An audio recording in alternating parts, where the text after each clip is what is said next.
பிரைசலால் கர்த்தருடைய பரிசுநாமத்துக்கு மகிமுண்டாக்கும் இந்த கால வேளையிலே நான் சந்திப்பதில் மிக்க மகிழ்ச்சி அடைகிறேன்.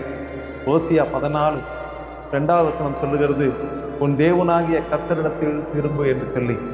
இஸ்ரவேல் ஜனங்கள் மனம் திரும்பாமல் தங்களுடைய சொந்த சுய ஜீவியத்தில் வாழ்ந்து கொண்டிருக்கும் போது பாவத்திலே இருக்கக்கூடிய மக்களை அவர் திசை திருப்பும்படியாக அவர் சொல்லுகிறார், உன் தேவனாகிய கர்த்தரிடத்திலே திரும்பு என்று சொல்லி. அந்த வார்த்தைகள் கர்த்தரிடத்திலிருந்து வருகிறது, திரும்புங்கள் என்று சொல்லி. ஆக அவரை நோக்கி, தேவரீர் எல்லா அக்கிரமத்தையும் நீக்கி எங்களை தயவாய் அங்கீகரித்தருளும் என்று சொல்லி அங்கே சொல்லுகிற வார்த்தையை நாம் கேட்கிறோம்.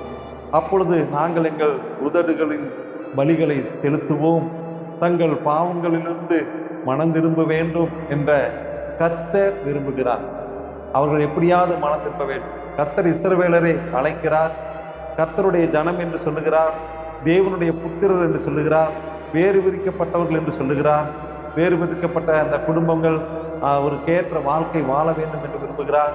சபை விசுவாசிகளும் சரி, அவிவிசுவாசிகளும் சரி, புறஜாதிகளும் சரி, அனைவரும் தேவனுடைய சமூகத்துக்கு திரும்ப வேண்டும் என்று சொல்லி விரும்புகிறார். பாவ வாழ்க்கையிலிருந்து அவர்கள் வெளியே வர வேண்டும் என்று சொல்லி நாம் பார்க்கிறோம். சங்கீதம் 103:3 சொல்லுகிறது, அக்கிரமங்களை மன்னித்து நோய்களை குணமாக்குகிறவரே என்று சொல்லி நாம் அவருக்கு ஸ்தோத்திரம் சொல்லுவோம். நம்முடைய அக்கிரமங்களை எல்லாம் அவர் மன்னிக்கிறவர். இந்த உலகத்திலே ஆண் என்றும் இல்லை, பெண் என்றும் இல்லை, உயர்ந்தவர் என்றும் இல்லை, தாழ்ந்தவன் என்றும் இல்லை, அனைவருடைய பாவத்தை மன்னிக்க அவர் போதுமானவராக இருக்கிறார். இந்த காலை வேளையிலே அவருக்கு ஸ்தோத்திரம் என்று சொல்லுவோம். கர்த்தர் நம்மை ஆசீர்வதிப்பாராக. ஆமென். பிரார்த்திப்போம்.